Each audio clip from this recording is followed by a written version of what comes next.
देखो, आज से मैं क्लास 10th स्टार्ट करने जा रहा हूँ। 10th क्लास में ज्योग्राफी सबसे पहले स्टार्ट करूँगा। ज्योग्राफी में बहुत सारी चीज़ें हैं, तो उनकी आज ही हम शुरुआत करेंगे। जितने भी चैप्टर हैं एक-एक को क्रम वाइज में खत्म करने की कोशिश करूँगा। इससे पहले हम 11th क्लास की फिजिकल ज्योग्राफी पढ़ रहे थे, जो 11th से भी मैंने बाहर से भी बहुत सारी चीज़ें उठा के उसमें पढ़ाया था। अब देखो, मैं आपको ज्योग्राफी बता रहा हूँ 11th क्लास की।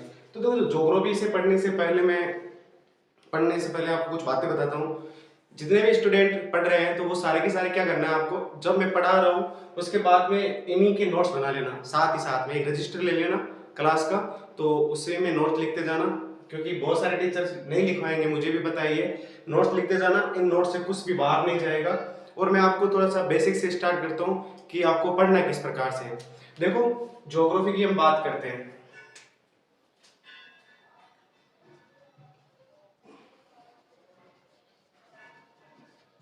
ज्योग्राफी यानी ज्योग्राफी शब्द बना किसे है? जियो प्लस ग्राफी या ग्राफोस। जियो का मतलब हो गया पृथ्वी, ग्राफोस का मतलब हो गया वर्णन करना। तो ज्योग्राफी का या भूगोल का मतलब क्या हो गया? पृथ्वी का वर्णन करना। यानी हम जितनी भी बातें पढ़ेंगे वो पृथ्वी के बारे में पढ़ेंगे, पृथ्वी से संबंधित। भूगोल की दो होती है, आपको पता है, प्रमुख शाखाएं। एक मानव भूगोल होती है, एक भौतिक भूगोल होती है, जो 10th के बाद में आपको 11 12 में पढ़ने को मिलेगी। देखो, 10th क्लास की ज्योग्राफी के बहुत ही नॉर्मल टॉपिक है, छोटे छोटे टॉपिक है, जो कम से कम 20 अंकों के होंगे। आपके ध्यान रखना, 4 पार्ट है आपके, तो 4 पार्ट चारों 20-20 अंक के होते हैं, तो ये भी आपको महत्वपूर्ण भूमिका निभाती है। तो देखना, हम आज स्टार्ट करते हैं सबसे पहले ज्योग्राफी का। अपने 10th क्लास की ज्योग्राफी बुक का फर्स्ट चैप्टर स्टार्ट करते हैं। उसका नाम क्या है? संसाधन और विकास है। देखो, हमें सबसे पहले ये देखना है कि इन दोनों का मतलब क्या होता है, संसाधन और विकास। देखो, संसाधन किसे कहते हैं? संसाधन वो चीज, कोई भी वस्तु इस दुनिया में जो मानव की आवश्यकता है क्या करता है? पूर्ति करता है, वो हमेशा क्या कहलाती है? संसाधन कहलाती है। जैसे मेरे हाथ में जो मार्कर है अभी, जो मेरे उपयोग में आ रहा है, मेरे काम में आ रहा है, तो ये क्या है? संसाधन है। देखो, संसाधन को बनाने के लिए हमें तकनीक की आवश्यकता पड़ती है। तकनीकी, जिसको प्रौद्योगिकी कह सकते हैं, तकनीक की आवश्यकता पड़ती है, जो क्या होती है? आर्थिक, जो आर्थिक रूप से संबंधित होती है। ध्यान रखना, किसी आर्थिक रूप से क्या होती है? संबंध। अगर तकनीक है, तकनीक से ही हम किसी न किसी संसाधन का क्या कर सकते हैं? उसको हमारे लिए उपयोगी बनाया जा सकता है। किसी भी वस्तु को हमारे लिए उपयोगी किसके माध्यम से बनाया जा सकता है? संसाधन की, इसे तकनीक के रूप में बनाया जा सकता है। यानी तकनीक की वजह से कोई भी वस्तु हो, कोई भी पदार्थ हो, उसको हम क्या कर सकते हैं? हमारी आवश्यकता के लिए उसको बनाया जा सकता है। वो संसाधन वो कहलाएगी जो हमारे आर्थिक रूप से काम में आ रही है। ध्यान रखना है, संसाधन कौन से कहलाएगी? जो हमारे आर्थिक रूप से क्या आ रही है? काम में आ रही है। तो ये ध्यान रखना, संसाधन कहलाता है। संसाधन वो चीज होती है, यानी उसे कहते हैं संसाधन जो हमारी आवश्यकताओं की पूर्ति करते हैं, उनको क्या कहते हैं? संसाधन कहा जाता है। अगली बात करते हैं विकास। देखो, विकास, विकास में से इकोनॉमिक्स में अलग से इसका चैप्टर को पढ़ेंगे विस्तृत रूप से हम, तो उसके बारे में अध्ययन हम बाद में करेंगे, ध्यान रखना। तो सबसे पहले हम बात करते हैं संसाधन। किसी भी टॉपिक को पढ़ने से पहले उस टॉपिक के बारे में सारे डिटेल से पहले से अध्ययन कर लेना चाहिए, कि आगे पूरी फिल्म उन्होंने, आप कह सकते हो, पार्ट के नाम पर ही छुपी हुई है पूरी की पूरी, पूरा जितना भी है इसमें। तो हम सबसे पहले देखेंगे संसाधन। संसाधन किसे कहते हैं? आप ना नोटबुक में, अपनी नोटबुक में सारे के सारे नोट्स उतार लेना, हूबहू ध्यान रखना। संसाधन किसे कहते हैं? पर्यावरण में उपलब्ध, पर्यावरण मतलब पृथ्वी में उपलब्ध जितने भी पर्यावरण में उपलब्ध वे सभी वस्तुएं जो हमारी आवश्यकता की पूर्ति करते हैं, उन्हें क्या कहा जाता है? संसाधन कहते हैं उन्हें। ध्यान रखना, पर्यावरण या पृथ्वी में उपस्थित या में उपलब्ध वे सभी वस्तुएं जो हमारी आवश्यकता की पूर्ति करते हैं, उन्हें संसाधन कहा जाता है। ध्यान रखना।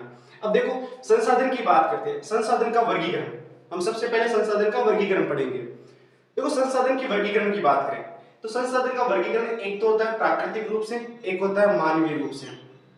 हमारे सबसे ज्यादा इंपॉर्टेंट यही है, प्राकृतिक रूप से, मानवीय रूप से। यानी संसाधन का वर्गीकरण इस हिसाब से करते हैं, एक तो प्राकृतिक रूप से, एक मानवीय रूप से, दोनों दृष्टिकोण से ध्यान रखना। सबसे पहले हम बात करते हैं नवीकरणीय योग्य, नवीकरण योग्य संसाधन।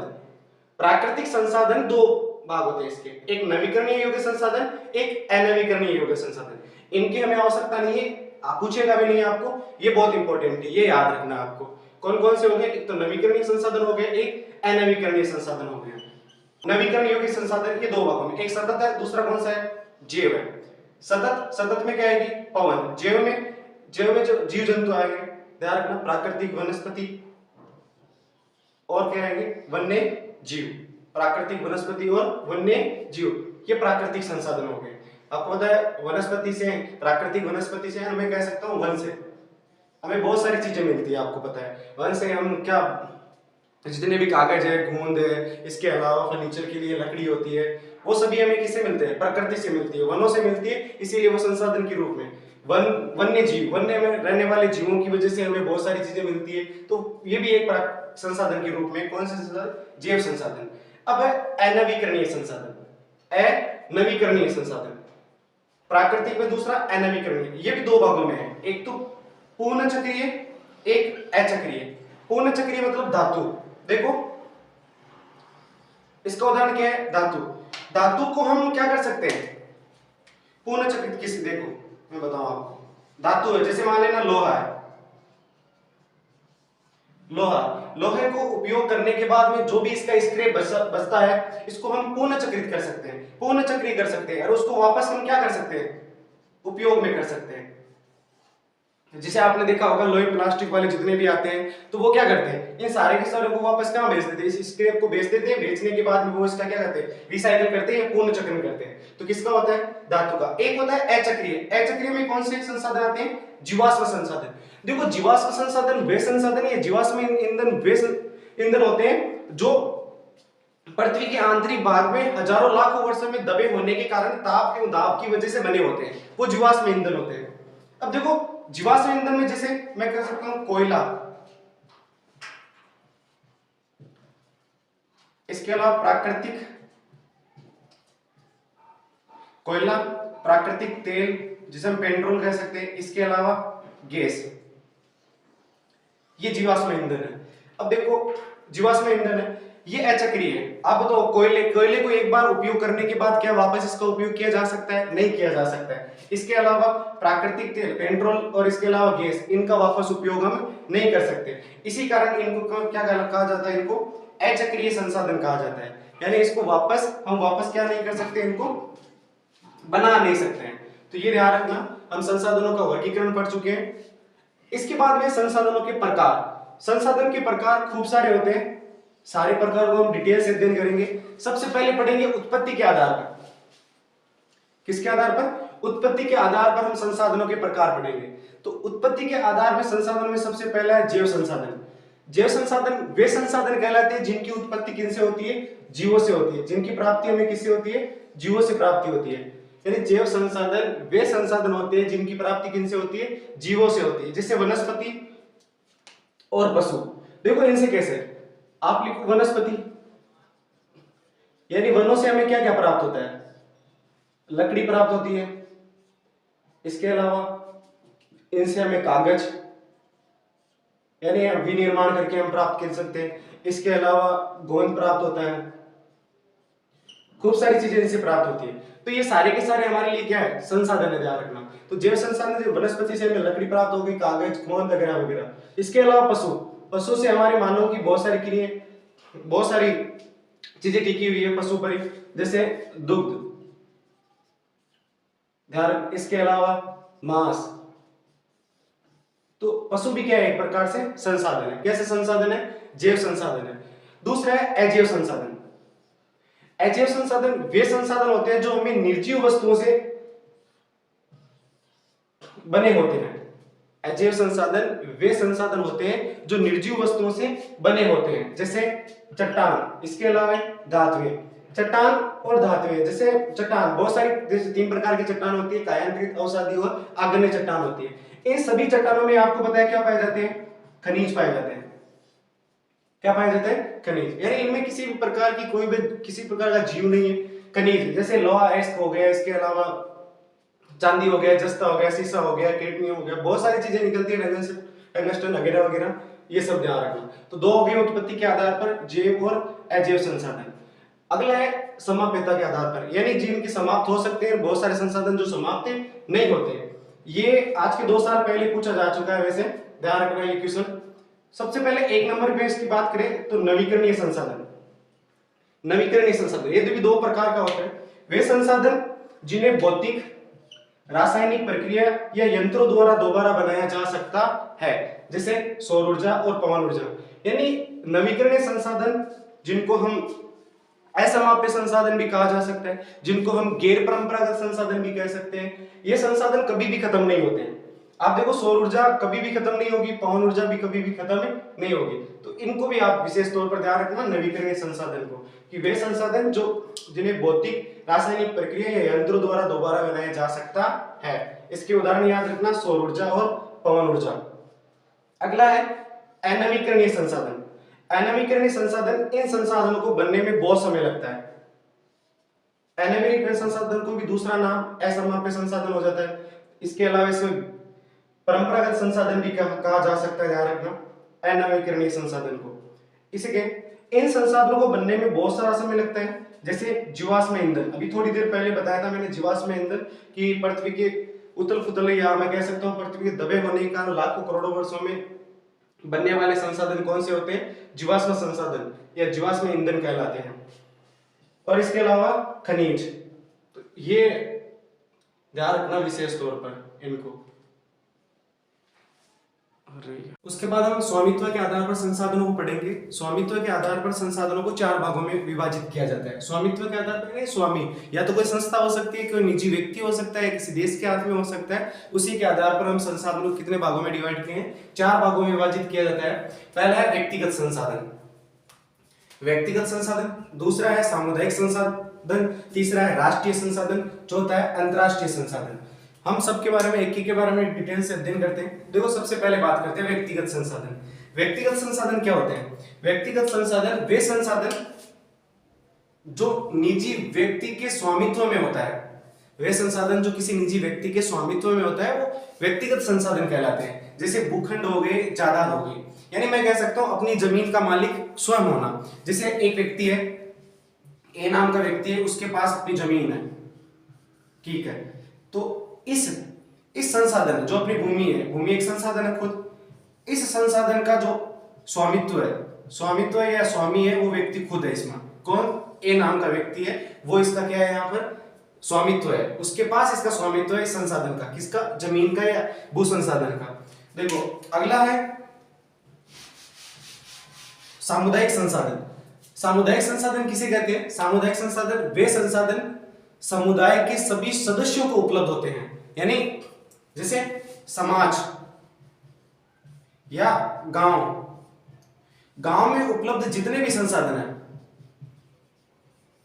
ग्राम पंचायत के जो भी है, जैसे शमशान भूमि उदाहरण के रूप में दे रखा है, शमशान भूमि हो गई, तालाब हो गए। इसके अलावा हम बात करें शहरों में, तो शहरों में हो गए सार्वजनिक पार्क हो गए, सार्वजनिक पार्क, और वहां पर नहरें, तालाब वगैरह वगैरह, उन पर सब पर पूरे के पूरे समुदाय, समाज या गांव का अधिकार होता है, वही सामुदायिक संसाधन कहलाते हैं। यानी वे संसाधन जो समुदाय के सभी सदस्यों को उपलब्ध होता है। अब देखो गांव की बात करें, गांव में पानी की टंकी,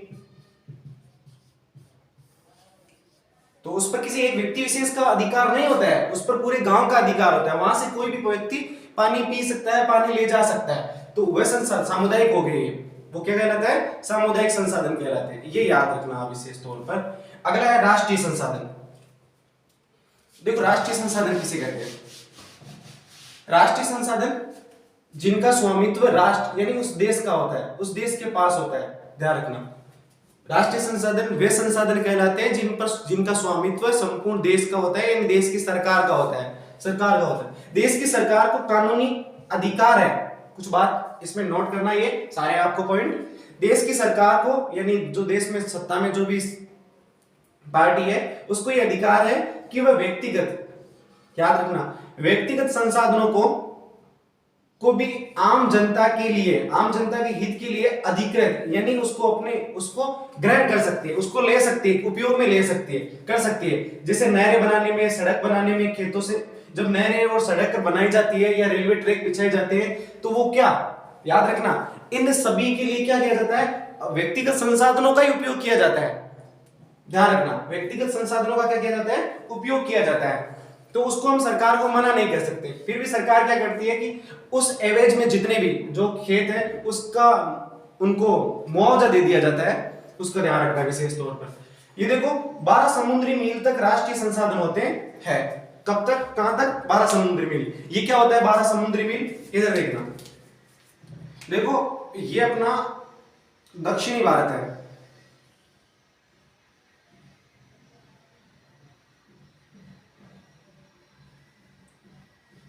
ये अपना दक्षिणी भारत है, ठीक है। इस दक्षिणी भारत में यहां पर है बंगाल की खाड़ी,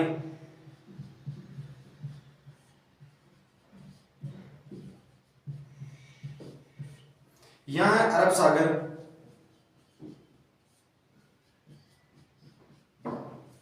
यहां है हिंद महासागर नीचे। अब देखो ये समुद्र में इसके यहां से आधार रेखा से 12 समुद्री मील तक, आधार रेखा से 12 समुद्री मील, यानी इसको इसमें दूरी को मापा जाता है समुद्री मील, जिसको नॉटिकल मील भी कहा जाता है। देखो एक समुद्री मील में, याद रखना, एक समुद्री मील में या नॉटिकल मील में 1.8 किलोमीटर होते हैं, ये आपको ध्यान रखना है। 1.8 किलोमीटर होता है एक समुद्री मील में। तो देखो यहां से आधार रेखा से लेकर 12 समुद्री मील तक इस पर जितने भी है वो एक देश के संसाधन होते हैं, ध्यान रखना, वो किसी देश के संसाधन होते हैं। ये आपको बात याद रखना, आधार रेखा से 12 समुद्री मील तक जितने भी होते हैं उस पर किसी एक देश का अधिकार होता है, वो संसाधन कैसे कहलाते हैं? राष्ट्रीय संसाधन कहलाते हैं। इसके बाद में 4 नंबर पर है अंतरराष्ट्रीय संसाधन। अंतरराष्ट्रीय संसाधन किसे कहते हैं? देखो अंतरराष्ट्रीय संसाधन इस तरफ देखना, इस पर यहां से लेकर 200 नॉटिकल मील के लगभग, ये कितने नॉटिकल मील है? 200 नॉटिकल मील या समुद्री मील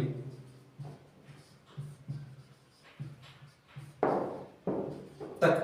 यहां तक तो किसी देश का हिस्सा होता है। देखो इसको 3 भागों में डिवाइड किया जाता है, जिस पर सरकार वहां पर किसी भी प्रकार का अनुसंधान कर सकती है। इसके अलावा वहां पर उपस्थित खनिज है जो भी है उन पर किसका अधीन होता है? सरकार का अधीन होता है, उस देश की सरकार का अधीन होता है, जैसे भारत को यहाँ पर क्या लिखा हुआ है? जिनका नियंत्रण अंतरराष्ट्रीय संस्था द्वारा किया जाता है। यानी अंतरराष्ट्रीय संसाधन वे संसाधन होते हैं जिनका नियंत्रण अंतरराष्ट्रीय संस्था द्वारा किया जाता है। ये तट रेखा से 200 समुद्री मील से आगे, यानी परे 200 समुद्री मील यहां होगी, इसके आगे वाला ये हिस्सा 200 समुद्री मील से आगे खुले महासागरीय संसाधनों पर किसी भी देश का अधिकार नहीं होता है।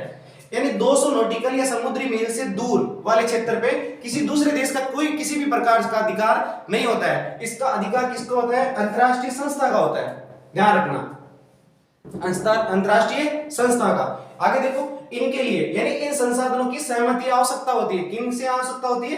अंतरराष्ट्रीय संस्थाओं से इनकी सहमति आवश्यक होती है। ये अंतरराष्ट्रीय संसाधन कहलाते हैं। तो स्वामित्व के आधार पर ये संसाधन के बाद में ना विकास के स्तर के आधार पर संसाधन के प्रकार पढ़ेंगे। देखो विकास के स्तर के आधार पर विकास की बात कर रहे हैं। आपको पता है विकास मैंने पहले ही बताया था, संसाधन यानी जो मानव की आवश्यकता की जो भी चीज कोई होती है वो पूर्ति या मानव की आवश्यकता की पूर्ति करती है वो संसाधन कहलाती है। अब प्रकृति में उपलब्ध बहुत सारी चीजें हैं, उन प्रकृति में उपलब्ध संसाधनों को या प्रकृति में उपलब्ध जितने भी पदार्थ हैं उन सभी को तकनीकी के माध्यम से कोई संस्था उनका क्या कर सकती है? उनको निकालती है, और निकालने के बाद मानव के विकास में उसको क्या करती है? मानव के विकास में महत्वपूर्ण योगदान देते हैं। इसी वजह से मानव का क्या होता है, अभी से जैसे रिसेंटली अभी जो चल रहा है उससे पहले हम कैसे थे? तो पहले की स्थिति 1950 से लेकर अभी के बीच में हमने बहुत ज्यादा क्या कर ली थी? डेवलपमेंट हुआ, उसी को विकास कहा जाता है। विकास के स्तर के आधार पर संसाधन के प्रकार दो। देखो विकास के स्तर के आधार पर संसाधन के 4 प्रकार होते हैं, ध्यान रखना। विकास चार कौन कौन सा? सबसे पहले संभावी संसाधन, दूसरे है विकसित संसाधन, तीसरा है भंडार और चौथा है संचित कोष। वापस देख लेना, संभावी संसाधन, विकसित संसाधन, भंडार और इसके अलावा संचित कोष है। तो सबसे पहले हम बात करते हैं संभावी संसाधन, यानी वे संसाधन जिनका उपयोग वर्तमान में नहीं हो रहा है। ध्यान रखना, वे संसाधन जिनका उपयोग वर्तमान समय में नहीं हो रहा है, इन्हें संभावी संसाधन कहते हैं। जैसे आपको पता है सौर ऊर्जा, पवन ऊर्जा हमने पढ़ा था पहले, नवीकरणीय संसाधन में पढ़ा था इनको, सौर ऊर्जा, पवन ऊर्जा, ये जो यानी हमेशा कभी भी खत्म नहीं होने वाले संसाधन है प्राकृतिक संसाधनों में। देखो सौर ऊर्जा, पवन ऊर्जा, वर्तमान समय में मैं बात बताऊं आपको तो भारत उष्णकटिबंधीय देश है। भारत वर्तमान समय की बात बताऊं तो कारण देखना, भारत एक उष्णकटिबंधीय देश है, उष्णकटिबंधीय देश है, यानी भारत 23.5 0 से 23.5 डिग्री कर्क रेखा नॉर्थ में और 23.5 डिग्री साउथ में, तो इनके बीच उष्णकटिबंधीय है। तो भारत का दक्षिणतम भाग जितना भी है वो उष्णकटिबंध है, तो यहाँ पर गर्मी बहुत ज्यादा पड़ती है। तो और राजस्थान में थार का मरुस्थल होने के कारण राजस्थान का कौन सा भाग, पश्चिमी भाग, इसके अलावा गुजरात, कच्छ के रण के क्षेत्र में सबसे ज्यादा सौर ऊर्जा के भंडार है। भंडार क्या है? सौर ऊर्जा उत्पादन की संभावना है।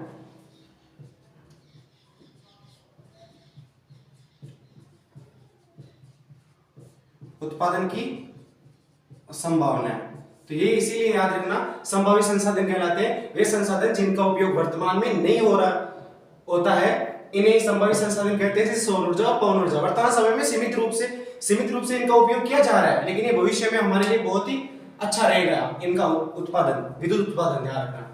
2 नंबर पर है विकसित संसाधन। विकसित संसाधन किसे कहते हैं?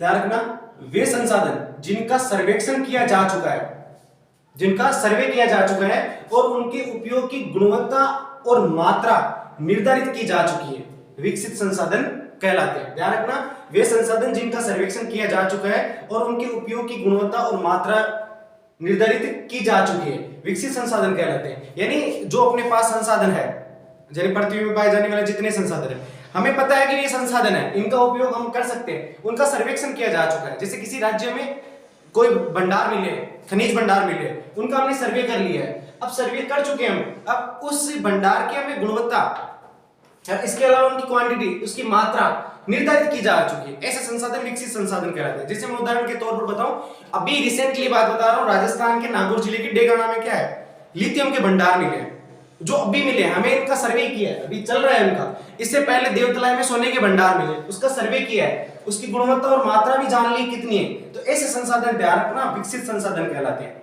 इन संसाधनों का विकास तकनीकी और उनकी संभाव्यता के स्तर पर निर्भर करता है। याद रखना सबसे बड़ी बात, वहां पर कितने खनिज है, संसाधन है, उस पर और तथा वहां पर जो तकनीक उपयोग की जा रही है उसके माध्यम से उसको निकाला जा सकता है। इन संसाधनों को ध्यान रखना, तो ऐसे संसाधन विकसित संसाधन कहलाते हैं। अगला संसाधन है भंडार। पर्यावरण में उपलब्ध वे पदार्थ, भंडार में देखना, पर्यावरण में उपलब्ध वे पदार्थ जो मानव की आवश्यकता की पूर्ति कर सकते हैं, यानी पर्यावरण में, यानी पृथ्वी में उपस्थित वे सभी पदार्थ जो मानव की आवश्यकता की पूर्ति करते हैं, परंतु किसके अभाव से, ये इंपॉर्टेंट ध्यान रखना, परंतु तकनीकी या प्रौद्योगिकी या टेक्नोलॉजी के अभाव में। एक ही बात है, तकनीक के अभाव में, उसकी पहुंच से बाहर है, यानी हमारे पास वो तकनीक नहीं आई है। जैसे मैं बताऊं, अपना जल है, जल कितने गैसों से, 2 गैसों से मिलकर बना, हाइड्रोजन और ऑक्सीजन की यौगिक से मिलकर क्या बना है, जल है, पता है, जल बना हुआ है। लेकिन आपको पता है हाइड्रोजन ऊर्जा का सबसे बड़ा स्रोत है, ऊर्जा का बहुत बड़ा स्रोत क्या है, हाइड्रोजन है। लेकिन हमारे पास किसका अभाव है वर्तमान समय में, तकनीक का अभाव है। भंडार तो है, पर्यावरण में उपलब्ध वे पदार्थ जो मानव की आवश्यकता की पूर्ति कर सकते हैं, परंतु तकनीक के अभाव में, किसकी, टेक्नोलॉजी के अभाव में, उनकी पहुंच से बाहर है। मैंने क्या कहा कि जल है H2O, उसमें 2 गैसें हाइड्रोजन और ऑक्सीजन से मिलकर बनी है। लेकिन देखो हाइड्रोजन ऊर्जा का बहुत बड़ा भंडार है, लेकिन इस वर्तमान में इसकी तकनीक ऐसी नहीं आई है, ध्यान रखना। अगला है सिंचित कोष। अगला सिंचित कोष, यह संसाधन भंडार का हिस्सा है, ध्यान रखना, यह संसाधन किसका हिस्सा है, इसी भंडार का हिस्सा है, जिन्हें उपलब्ध तकनीकी ज्ञान की सहायता से प्रयोग में लाया जा सकता है। भंडार में क्या है, वहां तकनीकी का अभाव है, इसीलिए मानव की पहुंच से वो बाहर है, मैंने अभी बताया। लेकिन ये क्या है, भंडार का हिस्सा जिन्हें उपलब्ध तकनीकी ज्ञान की सहायता से प्रयोग में लाया जा सकता है, परंतु इनका उपयोग अभी प्रारंभ नहीं हुआ है, इनका उपयोग भविष्य में आवश्यकता की पूर्ति के लिए, ध्यान रखना, फ्यूचर में आवश्यकता की पूर्ति के लिए किया जा सकता है। ये इंपॉर्टेंट है, ध्यान रखना। भविष्य में जैसे मैं बताऊं आपको, नदी है, जितनी भी नदियां हैं उस नदियों पर बांध बनाए गए हैं। क्या बनाए गए हैं? बांध। तो नदी विद्युत का प्रमुख स्रोत हो सकती है, लेकिन इतना बड़ा स्रोत मुख्य रूप से है नहीं है, क्योंकि हमने भविष्य को ध्यान में रखकर उन पर अभी किसी भी प्रकार से हम उत्पादन नहीं कर रहे। देखो, नदियों के जल को विद्युत में उत्पादन में प्रयोग किया जा सकता है, लेकिन क्या है, इसका उपयोग नहीं कर रहे, क्योंकि भविष्य में मद्देनजर ध्यान में रखते हैं। आपको पता है सतत पोषणीयता इसी के आधार पर सस्टेनेबल डेवलपमेंट, जो हम कह सकते हैं कि भविष्य में आने वाली पीढ़ियों को ध्यान में रखकर इसका उपयोग करना चाहिए किसी भी संसाधन का। तो वही बात है, ध्यान रखना है इसको। तो हमारे ये इसके प्रकार हो गए, संसाधन के प्रकार। ठीक है, आज के लिए इतना ही। अगले वीडियो में हम इससे आगे बढ़ेंगे। धन्यवाद।